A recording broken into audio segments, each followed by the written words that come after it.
Você ainda joga os clássicos jogos de videogame em 2D, como Mario ou Sonic? Você já deve ter percebido que nesses jogos os personagens apenas se movem para os lados, para cima ou para baixo. Agora imagine o salto impressionante quando os jogos evoluíram para o 3D. De repente, os personagens podiam explorar todas as direções, navegando por ambientes completamente diferentes. Mas já parou para pensar como seria para um personagem 2D entrar em um mundo 3D? Mantendo o mesmo personagem em 2D, você nem conseguiria jogar direito, pois não ia dar para explorar o mapa do jogo com esse personagem que só vai para cima, para baixo, para a esquerda e para a direita. Na verdade, ele nem iria saber que está em um jogo 3D. Mas por que isso? Por que o mundo que vivemos tem 3 dimensões? Por que estamos presos a essas 3, sendo incapazes jamais de acessar as outras? O que é a 4ª dimensão e como nós sabemos que ela existe se não podemos acessá-la, muito menos imaginá-la? Vem que eu vou te explicar tudo isso e no final eu vou te contar algo surpreendente. Nós vivemos em uma 4ª dimensão, mas talvez não da forma que você imagina. Vem comigo. Apesar de parecer que todos sabem que vivemos em um mundo tridimensional com outras dimensões além da nossa compreensão, isso teve que ser pensado pela primeira vez em algum lugar. E um dos registros mais antigos de um mundo dimensional veio de... Olha, tem tempo que eu não falo isso aqui, mas você já deve saber. Veio de um grego. E foi ele, Aristóteles, é óbvio, né? Tinha alguma coisa na Grécia Antiga que fazia as pessoas pensarem assim. E Aristóteles escreveu exatamente desse jeito. A linha tem magnitude de uma forma, o plano de 2 formas e o sólido de 3 formas. E além dessas, não há outra magnitude, porque as 3 são todas. Ou seja, ele definiu o comprimento, a largura e a profundidade. Outros matemáticos, como Ptolomeu, também reforçaram a ideia de Aristóteles de que essas eram as únicas dimensões existentes. E naquela época seria um absurdo falar em uma 4ª dimensão. Entretanto, a matemática evoluiu e no século XIX essa visão começou a mudar. Foi o trabalho de George Riemann que realmente abriu as portas para o estudo das dimensões superiores, mostrando que o espaço poderia ser curvo, necessitando de uma 4ª dimensão, e que essas dimensões extras poderiam existir além da nossa compreensão intuitiva. Foi só quando a matemática moderna se desenvolveu que conseguimos visualizar melhor essas dimensões e integrá-las em teorias como a relatividade de Einstein, onde o tempo se tornou a 4ª dimensão. E assim como o salto do 2D para o 3D nos jogos foi revolucionário, a ideia de uma 4ª dimensão nos faz repensar toda a compreensão da nossa própria realidade. Mas antes de entrarmos na discussão de dimensões espaciais, você sabia que podemos nos referir a dimensões de várias formas? Um exemplo muito interessante é o pixel em uma tela de computador. Ele parece ser apenas um ponto, mas é definido por várias dimensões, como a quantidade de vermelho, verde e azul.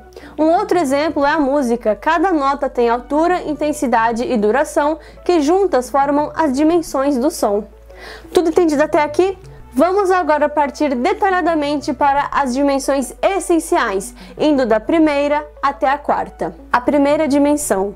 A primeira dimensão espacial representa o mundo em uma linha, onde só existe comprimento. Digamos que existe um quadradinho vivendo nessa linha. Ele só pode se mover para a direita e para a esquerda, porque o mundo dele é só isso. Bom, pelo menos ele só enxerga isso. E como um quadrado também possui altura, esse quadradinho nem se enxerga como um quadrado. Na verdade, ele é apenas um segmento de linha. Até que então, como que por mágica, o quadradinho torna-se um ser de 2ª dimensão. A 2ª dimensão. Agora, o quadradinho experimenta uma movimentação completamente nova. Ele pode ir para cima e para baixo. Uma linha perpendicular à primeira foi adicionada e temos o plano XY, que possui comprimento e largura. Então é aí que o quadradinho descobre que ele nunca foi uma linha, mas sim um quadrado. Ele então aprende a se movimentar pelo plano e para ele aquilo ali é o mundo. Antes ele possuía apenas comprimento, agora ele também tem área, que nesse caso é o seu lado ao quadrado. A 3ª dimensão. Entretanto, nós sabemos que o plano não é tudo que existe.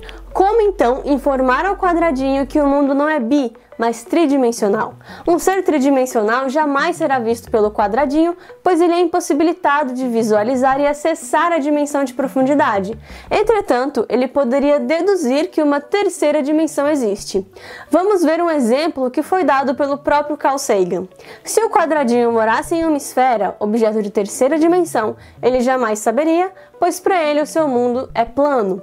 Mas caso ele saísse percorrendo seu mundo em linha reta, uma hora ele teria dado a volta na esfera e retornado ao ponto de origem. Entretanto, ele não sabe o que é uma esfera, porque para ele o mundo é plano. Então, como ele foi parar no mesmo lugar de início?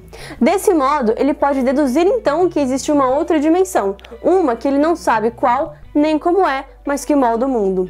Nós, que somos seres de terceira dimensão, sabemos como ela é. Pegue o quadradinho plano e o empurre ao longo de um eixo perpendicular ao plano que ele está, ou seja, um ângulo de 90 graus do eixo x e y.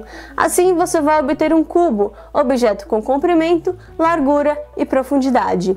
Enquanto o quadradinho tinha área, o cubo possui volume, que para ele é o lado ao cubo. É assim que vemos o mundo. Todos os objetos possuem profundidade, até a mais simples célula. Entretanto, as três dimensões não são tudo.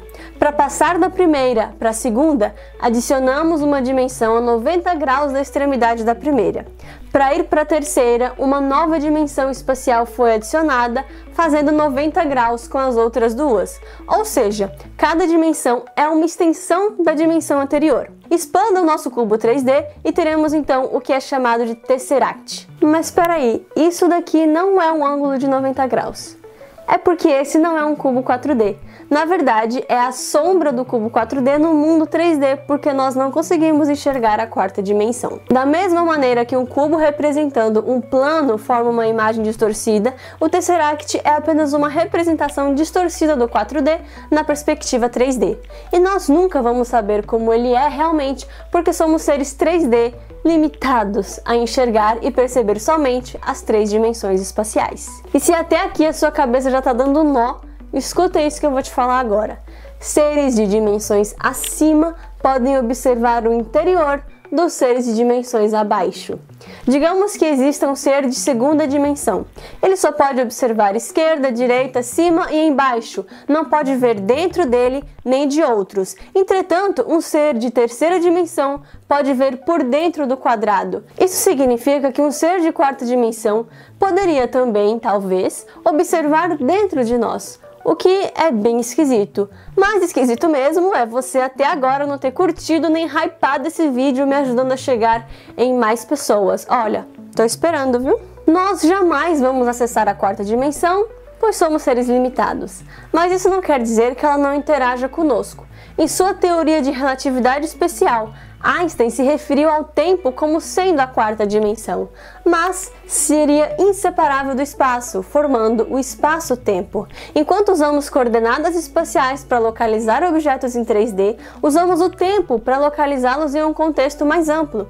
Imagine localizar uma cadeira em uma sala. As coordenadas espaciais indicam a sua posição exata, mas para saber o que acontece com ela ao longo do dia, é necessário incluir o fator tempo. O tempo nos permite ver como os objetos mudam, interagem e se movem ao longo do dia, da semana e dos anos. Desse modo, no espaço-tempo, a posição de um objeto não é apenas descrita por suas coordenadas espaciais, mas também pelo momento em que ela existe, uma quarta coordenada temporal. Carl Sagan traz uma boa definição da estrutura espaço-tempo no livro Cosmos, que fica como indicação de hoje para quem tiver um interesse básico de saber o que aconteceu em 14 bilhões de anos de história do universo. Sim, coisa simples. Dentro desse contexto, então, surge o conceito de world lines, linhas de mundo. Cada objeto no universo deixa uma trilha no espaço-tempo conforme se move. Imagine um carro se deslocando em uma estrada. No espaço 3D, você consegue apenas ver o carro em um ponto específico a cada momento. Você só percebe o carro no momento em que você está, no momento presente. Mas se pudéssemos enxergar a quarta dimensão, veríamos uma linha contínua que representa todo o trajeto que o carro percorreu, desde o ponto de partida até o destino. Essa linha é a world world line do carro, mostrando sua trajetória no espaço e no tempo. Quando você marca de se encontrar com alguém, você marca o local e o horário, porque o world line de cada um precisa se cruzar para que vocês estejam no mesmo espaço ao mesmo tempo. Assim, cada ser humano tem uma linha de mundo que começa no momento do seu nascimento e se estende por toda a sua vida, com cada instante deixando uma marca no espaço-tempo. Logo, ao pensarmos em termos de espaço-tempo, deixamos de ver a vida como uma série de momentos desconectados e começamos a entendê-la como uma sequência contínua de eventos interligados. Mas se você ainda não entendeu como o tempo pode ser visto como a quarta dimensão, agora vai ficar ainda mais fácil. O que é a terceira dimensão? É a sobreposição de várias faces da segunda, empilhadas, criando a dimensão da profundidade. E o que seria então a quarta dimensão? O empilhamento de todos os momentos formando uma linha temporal, porque a cada segundo somos transportados para uma nova realidade 3D. Enquanto a segunda dimensão só percebe o plano, sem a profundidade, nós só percebemos o agora, a cada instante. Isso significa que todos nós estamos constantemente viajando pela quarta dimensão, mesmo que não possamos visualizá-la da mesma maneira que enxergamos as três dimensões espaciais. Embora possamos mover-nos livremente pelo espaço, o tempo nos parece algo imutável, sempre avançando em uma única direção. E como eu já falei nos vídeos anteriores, essa nossa percepção de tempo é relativa, pois o tempo pode dilatar ou encolher, dependendo da velocidade e da gravidade. Você pode entender mais sobre isso nesse vídeo aqui. Então, para aprisionar um ser de segunda dimensão, você só iria precisar desenhar um círculo em volta dele. Agora, caso ele fosse um ser de terceira, ele simplesmente pularia do círculo para fugir. Então, para aprisionar um ser de terceira dimensão, você deveria colocá-lo em uma espécie de jaula. Se esse fosse um ser de quarta dimensão, ele simplesmente poderia sair da jaula, se movendo para um tempo anterior de estar preso ou para o futuro, onde não estaria preso mais. Matematicamente, não existe nenhum impedimento para que existam mais de 3 dimensões espaciais, e mesmo que não possamos vê-las, conseguimos entendê-las através dos cálculos matemáticos. Por isso que cientistas continuam estudando meios de representar e visualizar uma dimensão espacial.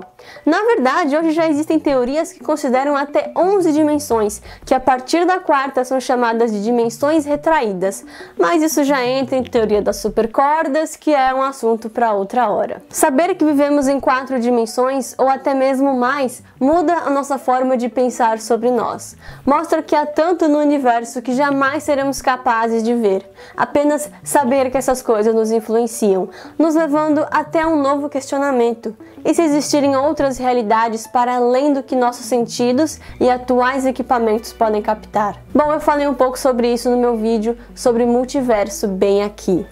E se esse vídeo te ajudou e você quer continuar aprendendo, você precisa se inscrever aqui no canal. E se você já é inscrito e quer receber os links dos vídeos primeiro e participar de enquetes e coisas a mais, vem pro meu canal no WhatsApp, o link vai estar na descrição e no comentário fixado. Eu te vejo em breve e até mais!